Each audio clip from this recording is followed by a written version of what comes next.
Welcome to my channel solution in your hand. आज आपण काही ट्रिक वापरून काही सेकंदामध्ये अवघड गणितं कशी सोडवायची हे पाहूया. चला तर मग सुरू करूया. दोन संख्यांची बेरीज 1,25,600 आहे. जर एक संख्या दुसरीपेक्षा 14,400 कमी असेल तर दोन्हींपैकी लहान संख्या कोणती?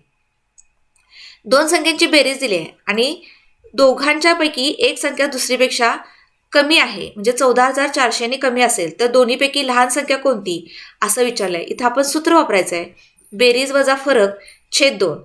आपली बेरीज किती दिलेली आहे? 1,25,600 आणि त्यातून फरक किती वजा करायचा आहे तर 14,400 वजा करायचे आणि भागिले 2. ही वजाबाकी किती येते? तर ही वजाबाकी 1,11,200 येते. इथं आपण त्याला 2 भागूया. 2 भागल्यानंतर 55,600 ही संख्या मिळते. ही लहान संख्या आहे आणि याच प्रश्नात जर तुम्हाला मोठी संख्या विचारली तर हे आलेल्या लहान संख्येमध्ये तुम्ही 14,600 मिळवले तर तुम्हाला 70,000 ही मोठी संख्या मिळेल. आता ह्या दोघांची परत तुम्ही बेरीज केला तर 1,25,600 हे तुम्हाला परत दोन संख्यांची बेरीज हे आपलं टॅली होऊन जातं. या पद्धतीनं हे सूत्र लक्षात ठेवा. दोन संख्यांची बेरीज दिली असेल तर बेरीज घ्या, त्यातला फरक असेल तो वजा करा आणि 2 भागा, म्हणजे तुम्हाला पटकन उत्तर निघून जाईल. पंकजाला चारूपेक्षा 15 गुण कमी मिळाले आणि चारूला कांतापेक्षा 5 गुण जास्त मिळाले. तिघांना मिळून 112 गुण मिळाले तर कांताला किती गुण मिळाले? आता इथं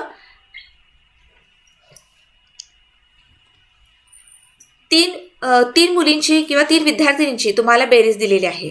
बेरीज किती आहे? 112 आहे आणि तिघांचं कंपॅरिझन सांगितले.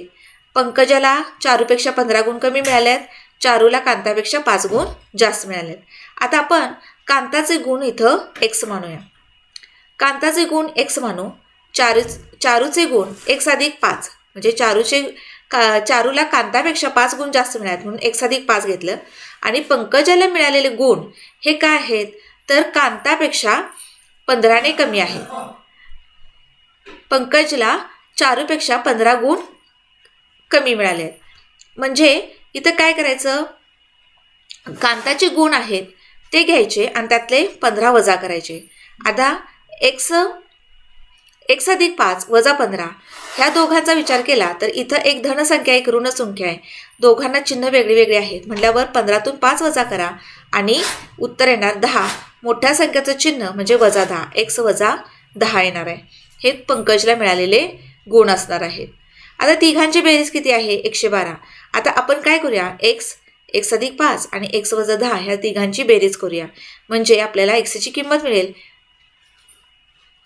आता तिघांची गुणांची बेरीज केली, x अधिक 5 x वजा 10 बरोबर 112. 3 x आहेत म्हणून इथं 3x लिहिलं आणि हे 5 अधिक 5 आणि अधिक 10 ह्यांची बेरीज केली तर वजा 5 येतं आणि 112 येतं.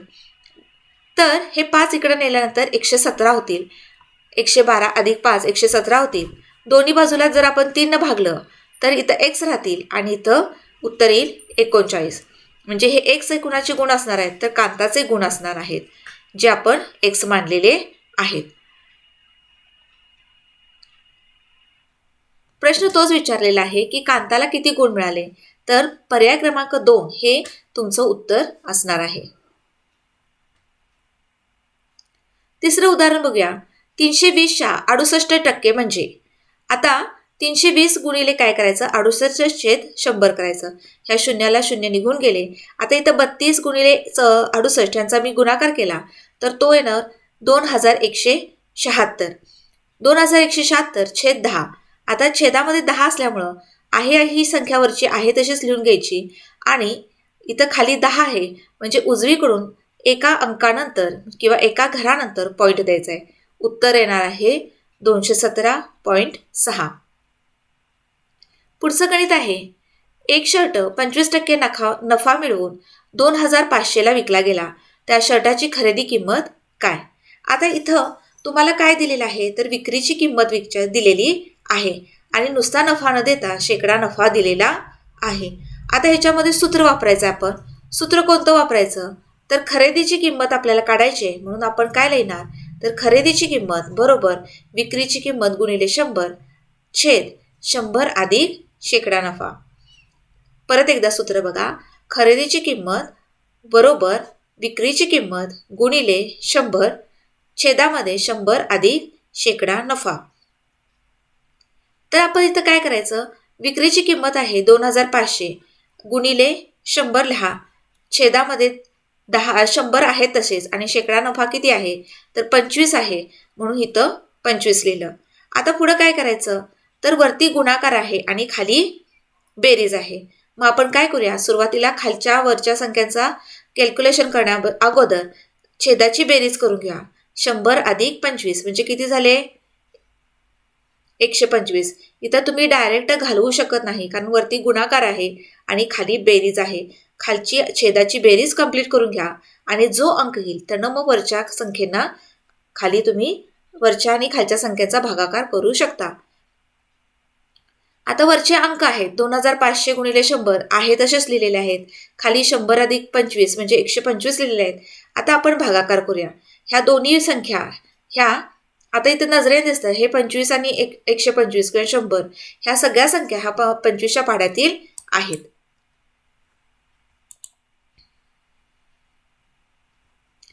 आता इथं मी 25 भागलं तर 25 चोक 100, 25 पाचा 125 आणि परत ह्या 5 भागलं तर 5 एके 5 आणि 5 पाचा 25. हे 2 शून्य आहेत तसेच वरती दिले. आता हे 500 गुणिले 4 ह्या दोघांचा गुणाकार केला तर उत्तर येतं 2000.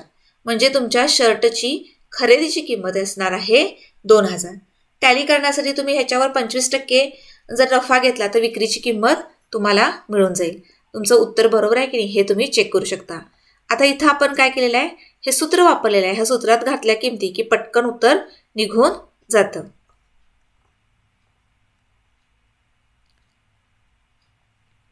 पुढचं गणित बघा. कापडाचे वेगवेगळे प्रकार पुढील दराने उपलब्ध आहेत. रुपये 460ला 23 मीटर कापड, 912ला 38 मीटर कापड, 375ला 15 मीटर कापड आणि 396 रुपयाला 18 मीटर कापड आहे. आता त्यांनी विचारलं की 1 मीटर कापडाची किंमत, आपण आता काय करायचं, सर्वात स्वस्त कापड कुठलं असा प्रश्न आहे. कापडाचं इथं वेगवेगळ्या दराचं वेगवेगळ्या मीटरचं कापड दिलेलं आहे आणि त्याचा दर दिला आहे. म्हणजे 23 मीटरला 460 आहे, 38 मीटरला 912, 15 मीटरसाठी 375 रुपये द्यावे लागतात आणि 18 मीटरसाठी 396 रुपये द्यावे लागतात. आणि आपल्याला काय इथं शोधायचं आहे, तर ह्या गणितामध्ये स्वस्त दरानं कुठलं कापड मिळेल हे शोधायचं आहे. मग आता आपण काय करायचं, प्रत्येक वेळेला ह्या मीटरनं 460ला 23नं 460ला भागा, 38नं 212ला भागा, 15नं 375ला भागा आणि 18नं 396ला भागा, म्हणजे तुम्हाला 1 मीटर कापडाची किंमत मिळेल आणि त्याच्यावरून तुम्ही ठरवू शकता की कुठलं कापड स्वस्त आहे. आता 460 भागिले 23 केलं की 20 रुपये पर मीटर मिळणार. 912/38 केलं तर 24 रुपये पर मीटर मिळणार. त्याच्यानंतर 375/15 केलं तर 25 रुपये पर मीटर मिळेल आणि 396/18 केलं तर 22 रुपये पर मीटर मिळून जाईल. आता चारही पर्यायामध्ये पर्याय क्रमांक 1 मधील 1 मीटर कापडाची किंमत सर्वात कमी आहे म्हणून उत्तर 1 असणार आहे. आता इथं बघितलं तर इथं 1 मीटर कापडाची किंमत 20 रुपये आली आहे, इथं 24 रुपये आलेली आहे, इथं 25 रुपये आलेली आहे आणि इथं 22 रुपये आलेले आहे. तर ह्याच्यामध्ये सगळ्यात स्वस्त कुठलं दिसतंय किंवा सगळ्यात कमी दर कुणाचा दिसतोय, तर पहिला पर्याय म्हणजे 20 रुपये पर मीटरचा दिसतोय. म्हणून पर्याय क्रमांक 1 हे आपलं उत्तर असणार आहे. प्रश्नात काय विचारलंय की सर्वात स्वस्त कापड कोणत्या दराचं असेल, तर हा भागाकार केल्यानंतर आपल्याला 1 मीटरची किंमत कळणार आहे आणि त्याच्यावरून आपण ठरवणार आहेत की कुठल्या मीटरनं कुठल्या दराचं कापड हे सर्वात स्वस्त मिळणार आहे. म्हणून पर्याय क्रमांक 1 हे आपलं उत्तर आहे. विद्यार्थी मित्रांनो, ही सगळी गणितं ही नवोदयच्या प्रश्नपत्रिकेतील आहेत. व्हरायटी वेगवेगळी चेक करून ती उत्तरं तुम्हाला सोडवून इथं दाखवलेली आहेत.